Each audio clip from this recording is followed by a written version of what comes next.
Alright, I'm Brandon Johnson. This is Race, and we're about to take you for a ride on a badass 232 Cobalt.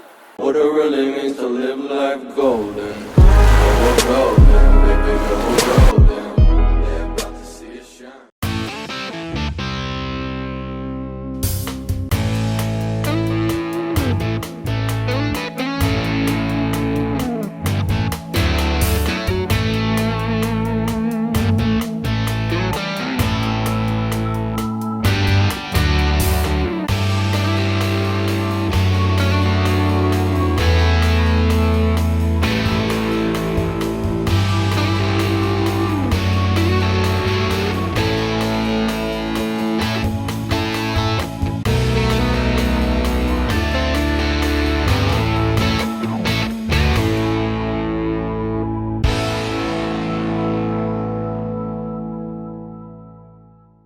Give me the plug, Race. First thing you do before you put the boat in the water is put your plug in. You having fun? Right down here. Just hand tight's good enough to take her for a ride. Make sure you pull it out when you get it out of the water. Okay? Now, putting the boats in the water, back them in until you see the rear end of the boat just float. Once it floats, boom, that's good enough. I'm going to go ahead and jump inside, and Bill's going to back me in. Get your life jacket on.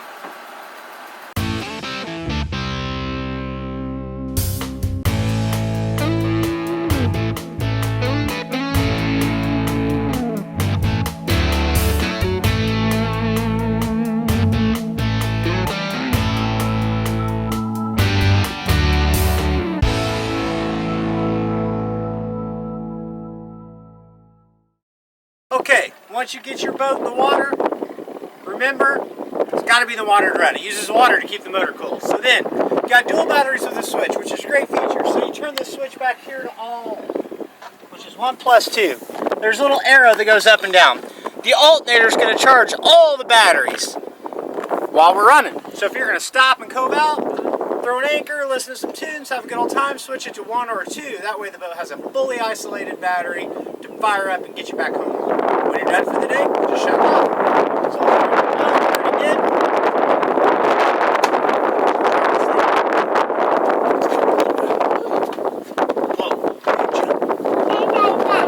Okay. So then, this is a direct injected, multi-port injected, kick-ass boat. To fire it up, we just turn the key. I'm going to add a link in the description below the video that shows the 3 things to do when your boat won't start. But you don't choke this thing, you don't prime it, nothing crazy. Turn the key. Just like.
Shifting, real smooth.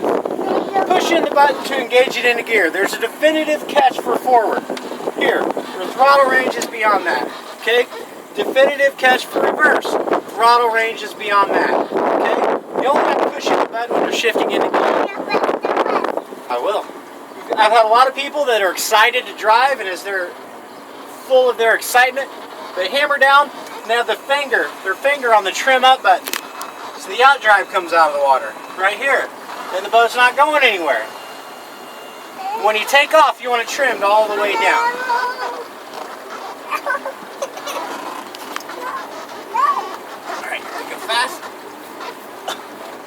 So you got tilt steering below the wheel, so you can kind of set this wherever you feel most comfortable.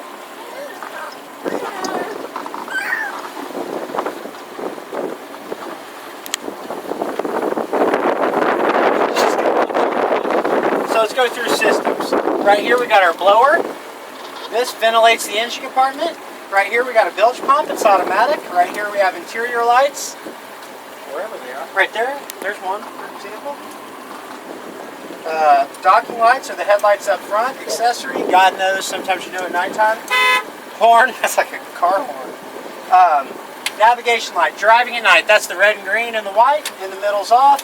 Anchor light stopped at night, all the way down. Accessory, I think this is a dimmer.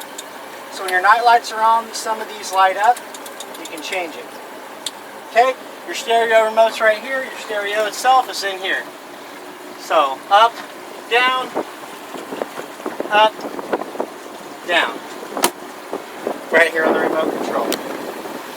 Okay. Now, I'm going to take the camera from Billy and drive the boat. So my intention of driving the boat is to show you all the gauges working, work with you on how to plane it. Also, I'm going to include a link in the description below, once again, to explain how to operate, tilt, and trim.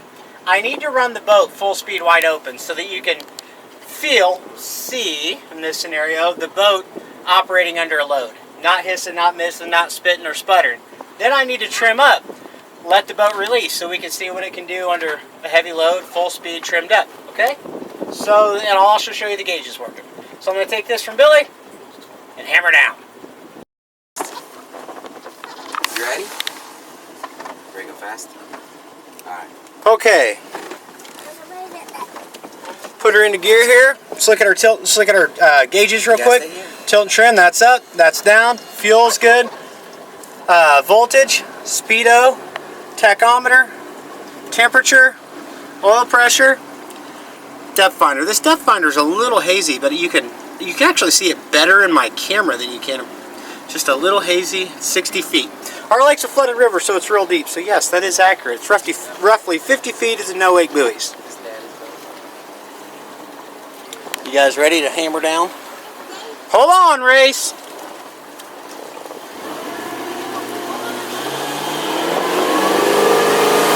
Big boat like this, but it planes. I mean, look how fast that was. Immediate. Look at our gauges here.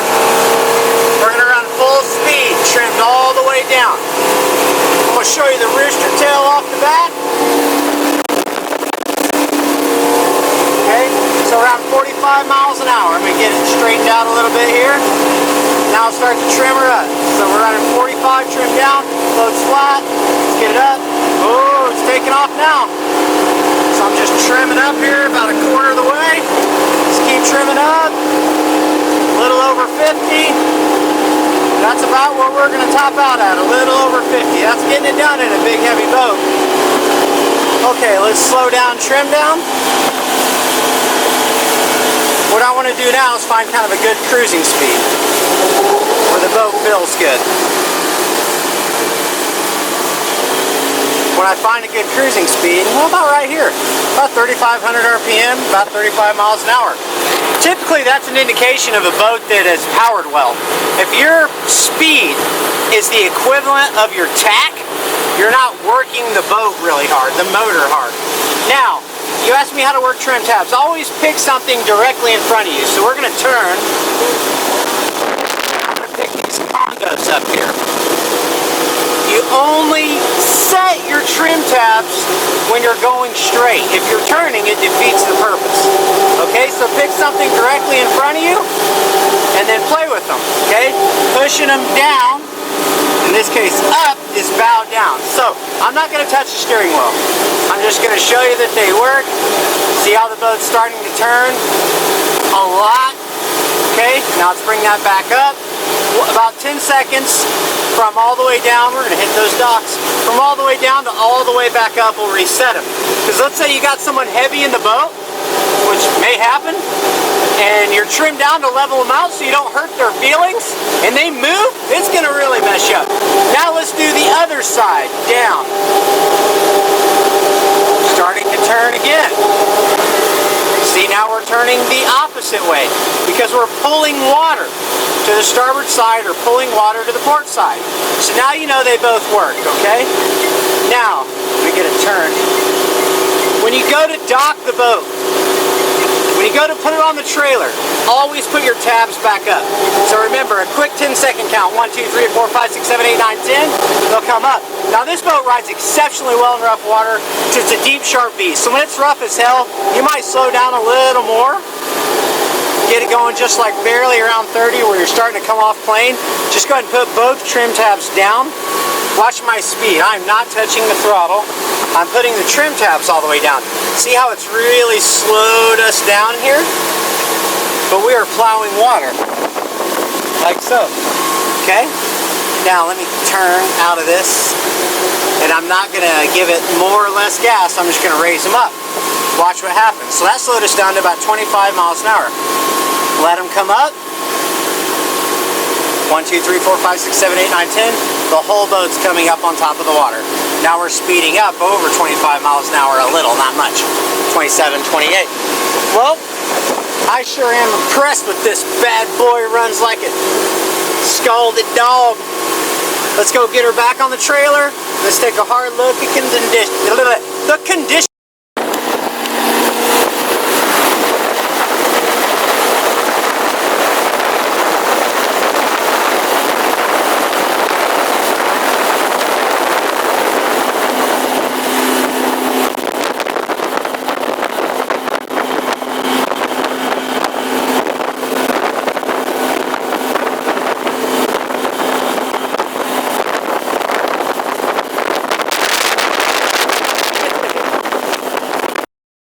Putting the boat on the trailer is what people struggle with most. And I truly believe that's because they get the trailers too deep in the water. See how I can just barely see the fenders? That's what you want. So that way the boat goes right onto the trailer.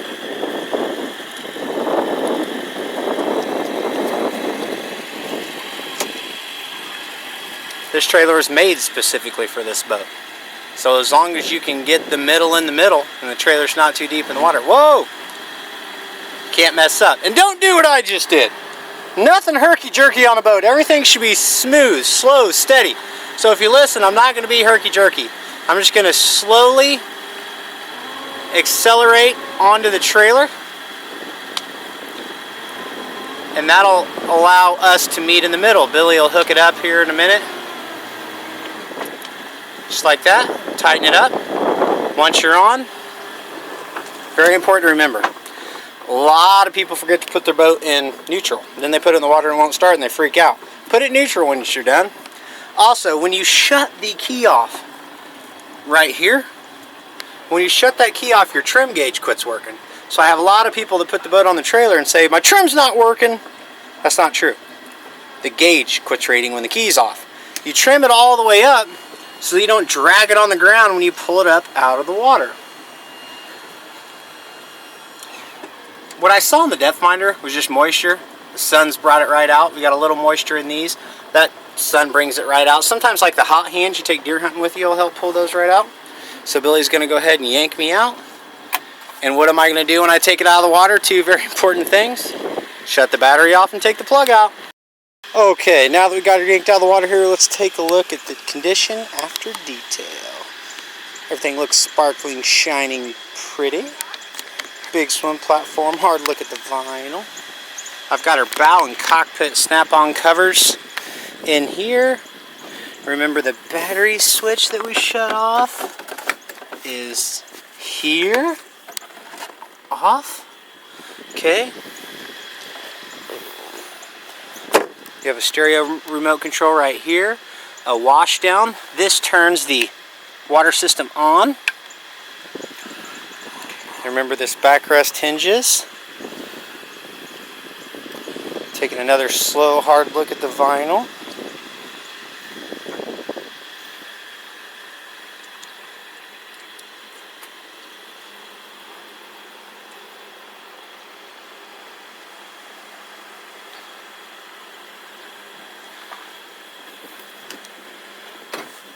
Great big deep storage here with a fire extinguisher, and that does show green, so it's charged. That's good. That's something I never ever think about hardly. Beautiful engine compartment. There's one battery. There's another one. Oh shoot, we've got a half-hour of runtime on it now. Your water tank is right here. You asked me about that. I really wasn't sure. See how it's plumed and loomed and wired to go to the shower sprayer up on the side there. Okay, it's got antifreeze in it, so it's winterized. You just turn the pump on, add some water, run that out. You know, that's not for drinking. Warning, if you leave water in there too long, it will smell like sewage as it gets warm. Okay. Beautiful port side helm. Storage, there's a light, place to plug your phone in. Ski storage in the floor. Oopsie daisy. Great big deep compartment.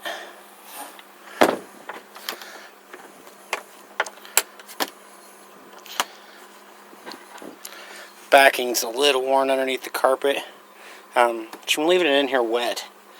They make that stuff, that Flex Seal. I'm sure you've seen the infomercials. If you do like a couple light coats in a dry place like your garage floor, that'll take care of all that. So I remember in my first video there was water spots on the helm panels. Obviously we've taken care of those. Here's the door that shuts the wind. Let go of the latch down there and here. This little thing, just like in my boat, because I own a Cobalt 2, it always catches on this carpet right here. So just lift that up and it slides into here. The other one goes into here. Top plate. Coming up into the bow, the vinyl, to say is nice is an understatement. I mean, remember the boats I sell aren't brand new.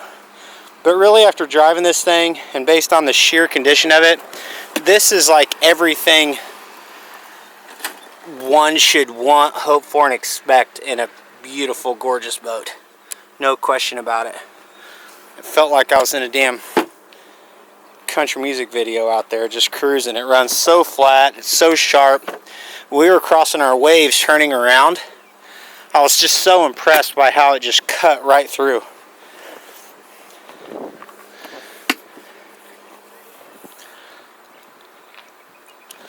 Storage in here, waiting for the light to adjust.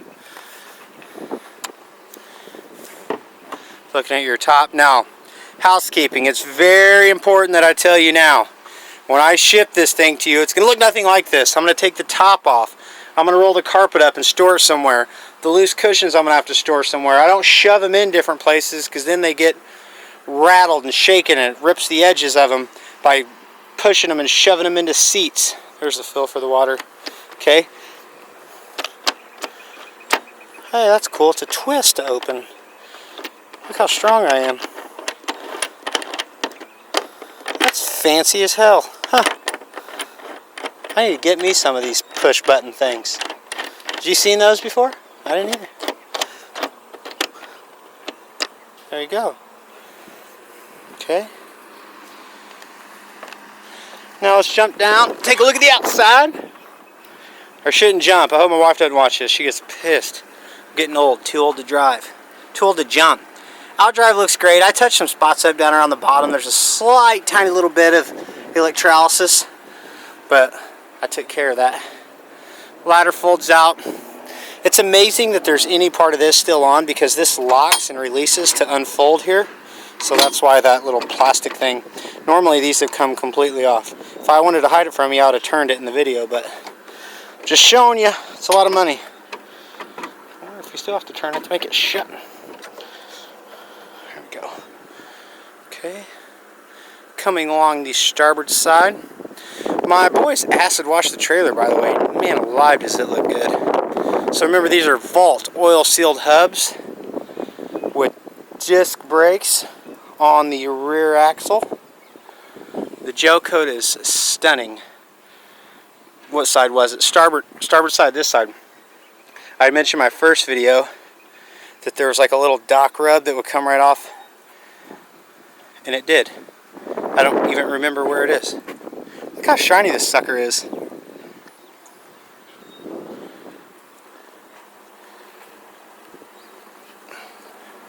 Two-inch ball coming underneath on the hull. That's what you hope a boat looks for when you get down on your hands and knees. Praise God, amen. Stainless steel docking light housings. It's not been all beat up putting it on and off the trailer, because remember, we didn't get this with the trailer. It was kept in a high-rise. That's why it's not all scuffed up, banged up, and bruised here. Okay. Port side hull. Looking at the Joko. Here we go.